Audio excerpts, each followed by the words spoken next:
to... do I need the microphone? I need a microphone. Okay. I will give in to popular demand. I talk for about 20 minutes, and then for me, I much prefer to just have it as a Q&A and just ask questions rather than me to kind of formalize the delivery itself.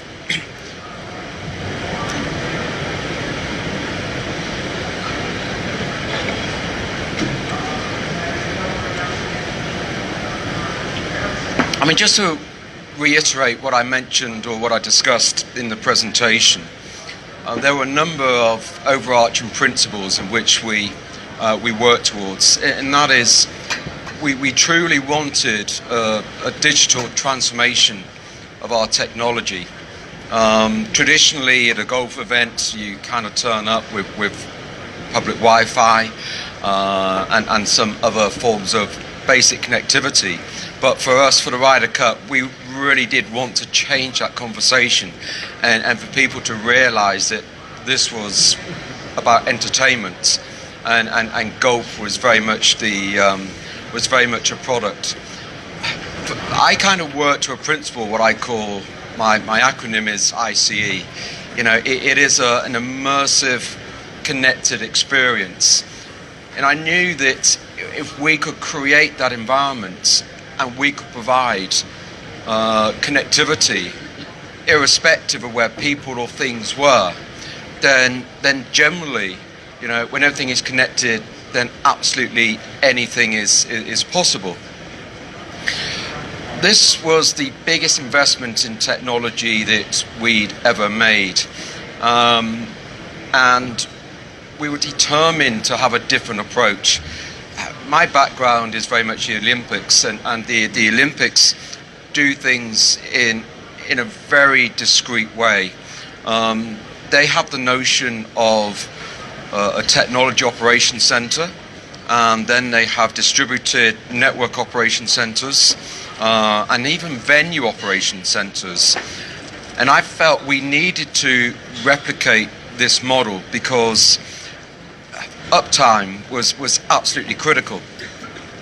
Some of the SLAs in place, and we categorized certain parts of the course. So, for example, the highest priority would be media center. Any issue within the media center, we had to be on it with immediate effect. A priority 2, we had a 15-minute response time. And then we went down to a priority 3, priority 4, and a priority 5. The only way that we could deliver against that framework of SLAs was by adopting the Olympic principles and having a distributed workforce of technical engineers and specialists. So we had 2 data centers. One of those data centers became an operational support center, the TOC. The other became the network operations center, and I know some of the people in this room actually visited that during the Ryder Cup.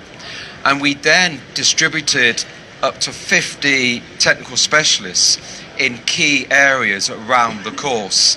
Now, I don't know how many of you are familiar with the size of a golf course, but they generally range from 150 acres up to about 300 acres, and so that's the equivalent of 85 up to 170 football pitches. So it's huge. When you have up to 55,000 people in that sort of terrain, with some areas that are cordoned off inside the ropes, as we refer to it, then getting around is very challenging. So if we've got an issue on the network in a remote part of the course with an SLA of 15 minutes, then without actually having designated people distributed, you're never going to meet those type of SLAs. So it was really important that we had the concept of the network operations center and the technical operations center, and we had staff distributed in key areas: the media center, the TV compound, major sponsor pavilions were probably the three most critical to us. And what it meant was actually over the course of the games, that proved to be very, very successful. I think we took, during games time, 430 calls in response to various issues of the infrastructure around the course. And because of the distribution of technology and people, we were able to respond to all of those calls coming through against our list of priorities within SLAs. I think we achieved a 99% target of SLAs. So personally, I was very pleased that through that adoption of principle, we were able to respond in accordance with what you would expect for a major sports and event.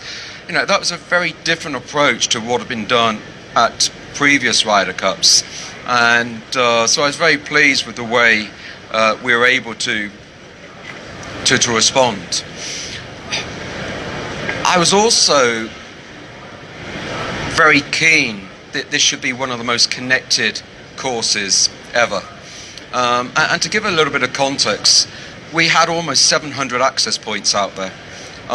That's probably at least 4 times more than we would have for a conventional golf tournament.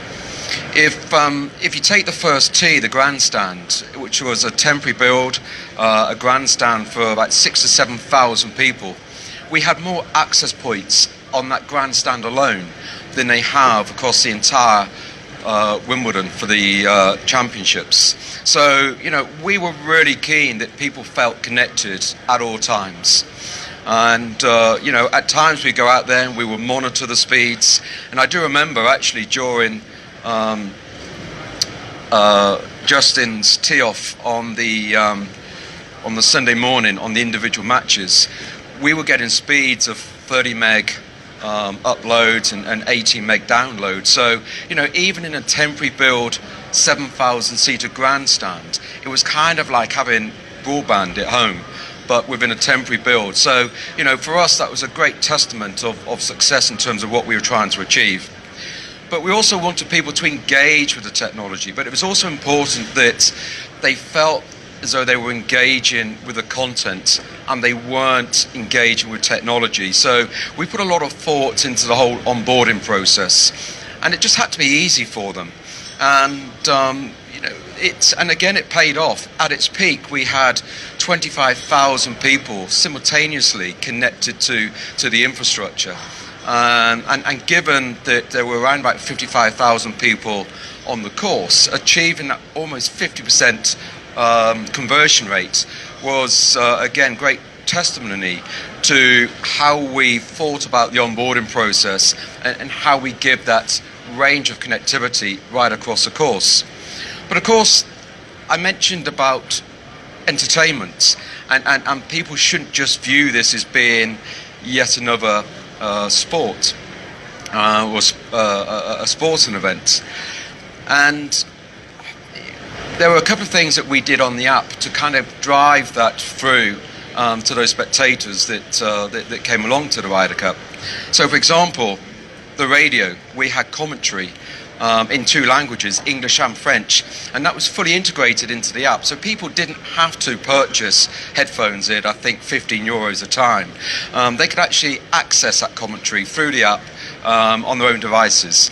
And also streaming.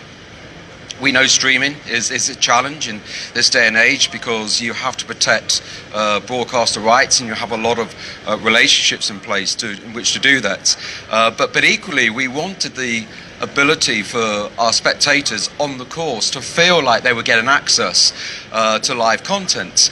So every press conference that took place in the media centre was transmitted and streamed live through the app. So again, you know, those people having downloaded the app were able to get access to live content and to radio content, as well as navigate as well. We wayfinding around the course. Again, a 150-acre, 200-acre golf course can be quite challenging for people. to follow, not really knowing where the players were, not really knowing where the action was taking place. So we created an interactive map which was fully integrated with the beaconing technology that we had through the Europeo platform, and so any spectator at any time through the app could identify where they were.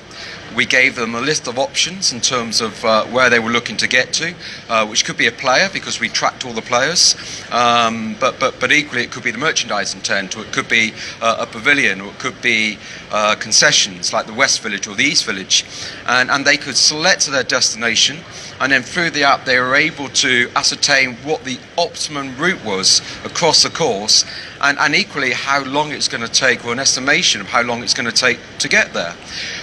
So, for me, I think it was probably one of the most successful apps that we'd ever created, and I was very, very pleased with the outcome.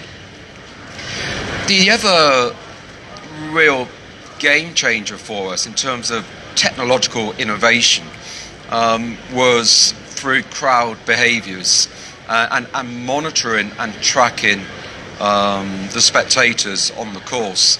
Now, conventionally in any sport, other than scanning their tickets, once they're inside that field of play, once they're inside the venue, you kind of lose them. You don't know what they're doing.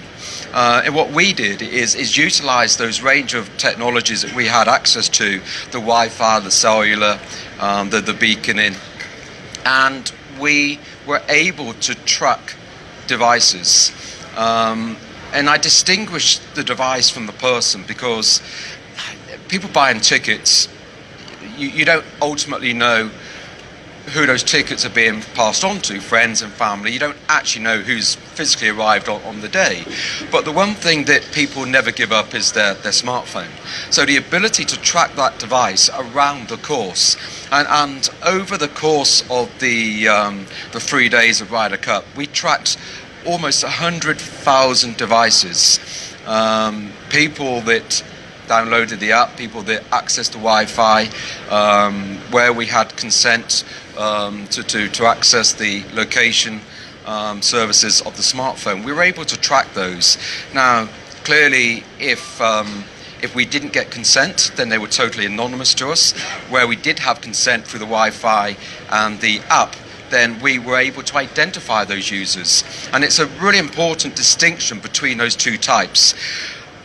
Where we identified the spectator, we were able to use that information because we geo-fenced the entire course. So, for example, when they were in location, or when they're in the region of the merchandising tents, we were able to use location-based services or context-based marketing and push notifications out to them and say, hey, we've just realised that you're in the vicinity of the merchandise tent. Why don't you pop in, and here's a discount, and encouraging them to actually go in and purchase gifts, souvenirs. And that was really, really effective for us. Where they were anonymous, then we used that information in a couple of ways. So, operationally, understanding where people are at in any given time on a golf course can be pretty significant. Health and safety, and also because of the licensing that we operated for the Ryder Cup, we needed the course cleared by 8 p.m. every evening. When you're tracking devices, you are able to ascertain not only when those individuals were coming onto the course, but actually when they were leaving. And actually getting close to closure time, how many were remaining and where they were. So we're able to use that information to work with our operations people and our marshals to make sure we were able to effectively manage the spectators right across the course. We also use that information for our partners, informing our partners, our commercial partners, how long their guests were remaining in the pavilions, for example, in the hospitality suites, and actually whether they were coming into a hospitality suite and staying, or whether they were coming into a hospitality suite and departing, coming back maybe, or not at all. this is really valuable kind of insight that we were able to ascertain from the golf course, and using that insight to really drive intelligence. And when you say to the commercial partner, or when you inform commercial partners that, well, actually, do you know of your guests, where they were spending their time, how often they were in the hospitality suites, how often they were actually out on course, in fact, how long they were actually at the venue itself. I know that 39% of all spectators spent over 7 hours on the course. This is great that technology is able to do this. Without the technology, we'd have no idea. Once they're onto the course, you don't know when they're leaving, you don't know how long they're staying on the course for, and you don't know what their behaviours are on the course itself. So, for us, proof of concept, but it worked really well to work with the infrastructure, to source that data providing key insights, and that insight driving real intelligence for our commercial family, for our operations people, for our health and safety, and for our spectators as well. So, it's just another example of the innovation that we introduced for the Ryder Cup. And in my challenge is how we kind of optimize that as a solution build and then roll it out across our regular schedule.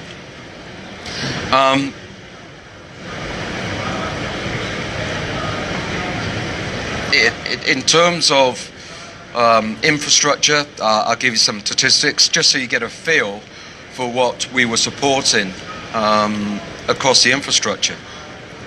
I mentioned we had almost 700 access points across the course. Around about 150 Aruba switches, 2 data centers. We had 18 what we call Jumbotron screens. So these are the big high definition spectator screens that we had distributed across the course. Over 400 plasma TVs, 150 fixed telephones. We also supported over 100 IP video surveillance cameras. We had 200 kilometers of optical fiber distributed across the course. No mean feat. We supported all of the access control, so we used both bar scanning for general admission tickets, and we also used RFID for accreditation purposes as well. So, technology has a key role to play in golf, and the real surprising thing is this is all temporary. We are literally deploying this capability for, of course, our regular schedule, 4-day formats, and for the Ryder Cup, a 3-day formats. But when you consider that we are delivering 47 tournaments in 30 countries, and each of those tournaments is 4 days, and we will literally bump out on a Sunday evening. We have 3 days to then travel to the next tournament and be operationally ready for tee-off time, 7 a.m. on the Thursday morning, and we start all over again. Now, clearly, we're not deploying that technology in the space of 3 days, and we will do advanced deployment, particularly around fiber deployment. But, when the TV compound and the trucks and a lot of the overlay services turn up to site, and they do physically expect to pretty much just plug in and be operationally ready. So it's a combination of advanced early fit-out in support of the temporary overlay services that turn up to a tournament on a Monday or Tuesday evening and operationally ready for the Thursday. So I've spoken about the technology, spoken about the spectator services.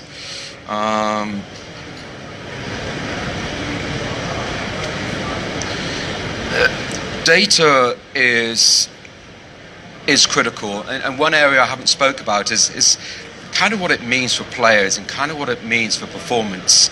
Now, traditionally, golf is predicated on scoring, and historically we have walk-in scores. and they will key in the score at the end of each hole for each player. And that alone equates to around about 23,000 data points.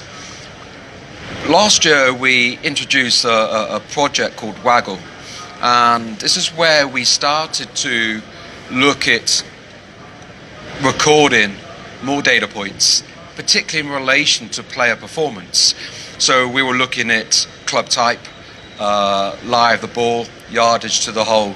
There were 6 or 7 additional data points that were taken. That equated to about 140,000 data points now that we're collecting off the course. That is significant because we're doing a lot of analysis and analytics against that data, and we work with people like 15th Club to look at that data and how it drives performance and how it drives real insight for players. Now, I mention this for 2 reasons. Firstly, that data has been available to Thomas Bjorn, the Ryder Cup Europe captain, for over 12 months, and he had great insight into the performance of his players, aided by technology, that allowed him very early on to start assessing who was going to be in the European team.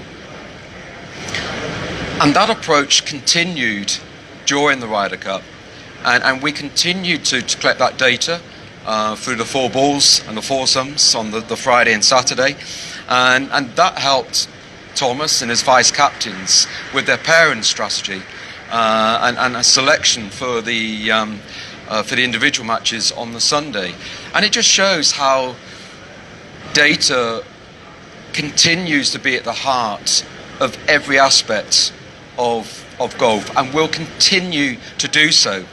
Next year you will see us launch our real-time shot-by-shot data collection system, and that really puts us into another level of analytics and being able to work with that data both for the players and creating a performance zone, but also for the fans, because we have fanatical fans. They love the insight, they love to know more about the players, and we'll be able to utilize this incredible insight to give them better value and more access to data, as well as commentators and the media, etc., etc.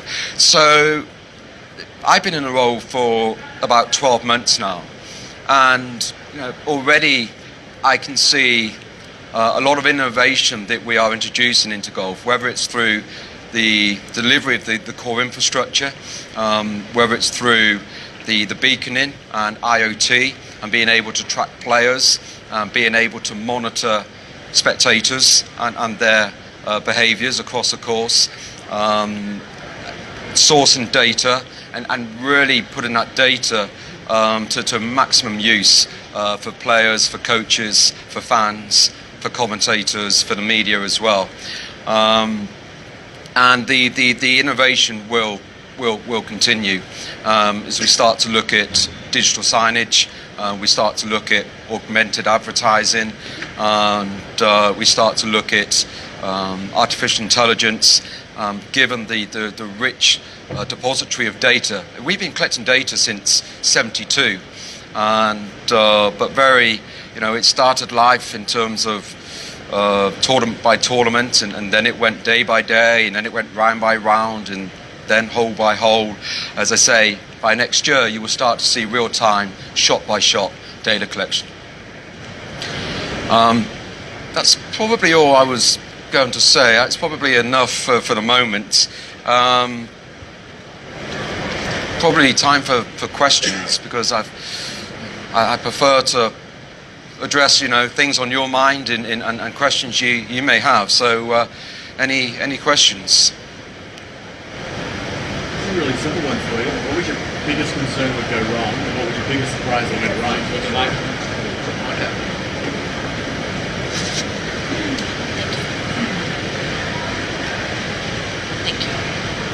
It's all right. I'll start you with a couple of really simple ones. What was your single biggest concern that could possibly go wrong, and what was the biggest surprise that went right?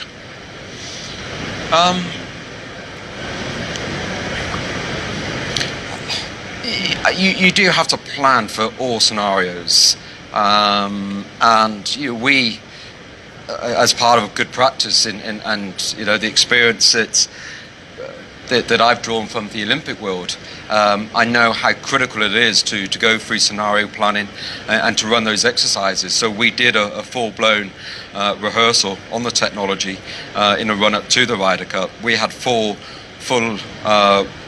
redundancy. The data centers that we created on the course were fully redundant. If one fell over, we could immediately switch across to the other. So, from that perspective, I was pretty comfortable. The things that can go wrong on a course is fiber cut, because you don't have the mechanism to bury fiber in the majority of cases. So a lot of the 200 kilometers of fiber that we had was all kind of surface overlay, and that always becomes vulnerable. But between the critical areas, we had full redundancy in place to address that. Security is always a big concern, and but again, we gave it utmost consideration, and we actually had very little reason, and this was purposeful. We created very little reason for anybody to think about hacking into the infrastructure that we had at the Ryder Cup. The services in the main were provided through cloud, so the data was held off the sites. We had very little running in a data center apart from the controllers in the Wi-Fi. All of the hosting for the website was again off-site. So, that ordinarily that would have been my biggest concern. But again, thinking it through in advance, we were very purposeful in terms of how we addressed it, and it was a very obvious route for us to ensure that there was very little to entice anybody to potentially hack into the infrastructure at the Ryder Cup. What went well? The success of the app. I think one of the biggest challenges in any major sporting events is there's always time pressure, there's always those obvious things. But in this day and age, it's the expectation. The expectation from players, from spectators, and from the media. They always expect connectivity to be there. They always expect to have a performance level that they get from out of their regular working environment. And really addressing that expectation was probably one of the biggest challenges that I had. Actually, in the majority of cases, people were very happy. If you can please the media, because they're the toughest to get on side, and with 1,000 media in the media centre, they were pretty delighted with the level of connectivity, the level of performance, and the level of services that they were getting. And for me, that was a key takeaway for me.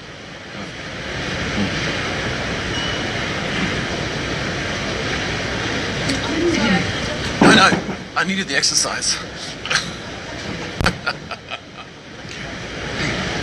So I've just got a few questions on the data side of things.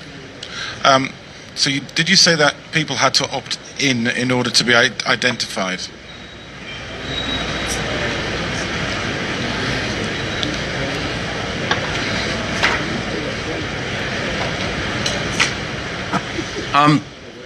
Within the European Tour, we employed a data protection officer early on in the year, in particular around GDPR, and so it's absolutely critical that all of our processes and our onboarding were fully compliant with GDPR. So from an app perspective, and equally from the Wi-Fi perspective, we ensured that there was full consent given. Okay, and what number of people consented to to opt in to being identified in that scenario compared to the number of people that use the service anonymously? What is the split? Yeah.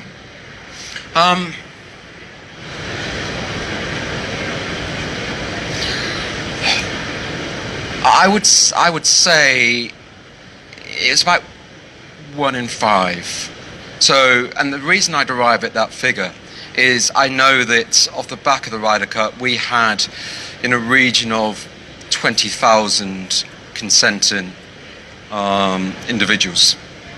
Okay. And when you compare to the earlier stat I gave around tracking 100,000 devices, so yeah, I mean 80,000 were anonymous to us. And what's the intention for that data then in terms of long-term use? Will you retain it short-term and delete it? Will you reuse that continuously and add to it over time? Will you build any statistical models around it that you can then further refine with every competition that you then go to? How will that data evolve over time? So the anonymous data, I guess most of it, you know. Yeah, but let me address the anonymous data first.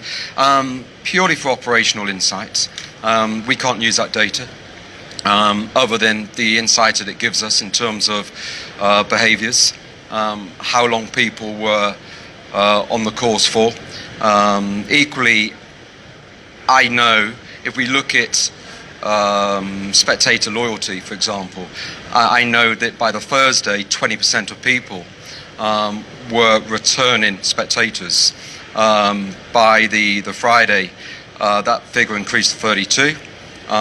It was 43 by the Saturday, and it was 57 by the Sunday. Critical data that we otherwise, without the technology, we'd have no knowledge really of actually understanding who was a real returning spectator as opposed to somebody buying a set of tickets. So, you know, that's the level at which we can use that data. It's just kind of that knowledge and understanding of loyalty and behaviours on the course. In terms of the 20,000, then there was, from memory, there was different consents in place for the app to the on-course Wi-Fi. But again, you know, fully compliant. We run EuropeanTour.com. And where we requested consent, then the data will be utilised in accordance with our other processes and guidelines that we have in terms of myeuropeantour.com. Okay, and last question from me. How did you work out the value of all of the work that you did in order to justify the budget for next year's piece of work? Because clearly it's great to have good numbers, but there has to be a way of translating that into value that relates to either more ticket sales or more sponsorship or whatever, you know. So how did you justify next year's investment? Are you talking about the tracking, the stuff I was... I'm just talking about the fact that compared to what you were doing before to now, there must have been an investment cost that you needed to be able to justify. Yeah. And then there must have been a way that you measured that actually resulted in an uptick somewhere to then go back and then justify the next tranche of investment. Well, so things like the beaconing, the location-based services, the tracking, that was a proof of concept. So we worked with our systems integrator and also the software company that provided the application. So level of investment was in accordance with what it would be for a normal proof of concept. In terms of the overall investment, and one of the things I mentioned earlier on in the general session was this was the largest investment we'd ever made in technology. You know, I will work to a quadrennial period, so we will invest in the Ryder Cup. And that investment will then be utilised across our regular tour. So the equipment that we now have, which is ours, part of our inventory, will be utilised across a number, not all, but a number of European Tour regular tournaments over the next 4 years. And then for Rome 2022, we will do a tech refresh and we will do the cycle again. So direct answer to your question, it is a key consideration. But it's worked through over a 4-year cycle, not a one-off event.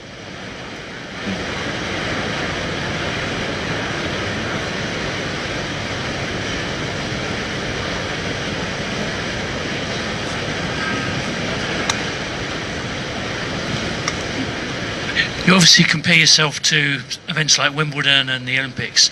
What was it that you did that they didn't do that you're particularly proud of?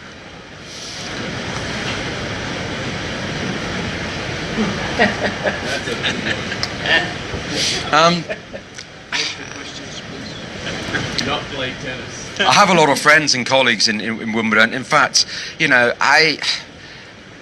we regularly meet and discuss both at the IOC level and Wimbledon, because, you know, for me, I have no great ambition to be first to do anything. You know, I'm very happy to be the second. If other rights holders out there are happy to innovate and trial the technology, I'm more than happy to take that learning and apply it into the world of golf. The Olympics works in different ways. You know, there were things that went well in Rio, and there were things that didn't go well in Rio, and conversely in Pyeongchang. You know, and that is the Olympics. Every Olympics is very different. They run a very, very successful model. Technology is around about 30% of the overall operating cost to stage an Olympic event. So, you know, there's a lot of investment that goes into that. It's probably more a case that I learn from these other major sports and events, rather than we do something better than they. As I say, I regularly meet up with some of the key suppliers at the All England Club in the same way as I do at the IOC and other sports.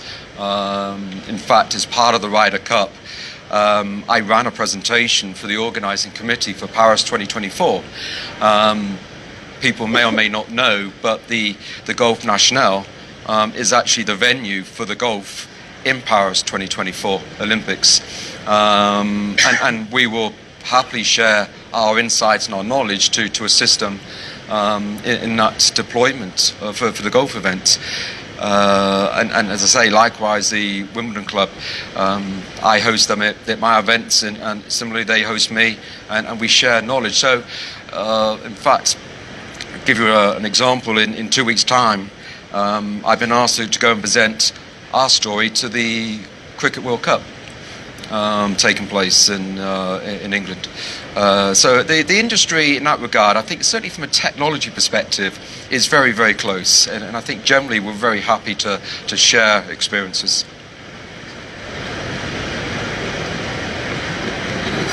Any other questions? We'll wrap it up. Is there one more last question? Or? I was hoping we could get the influencers next to you. Yeah. And I'll get the trophy and the photo and take a group shot that way.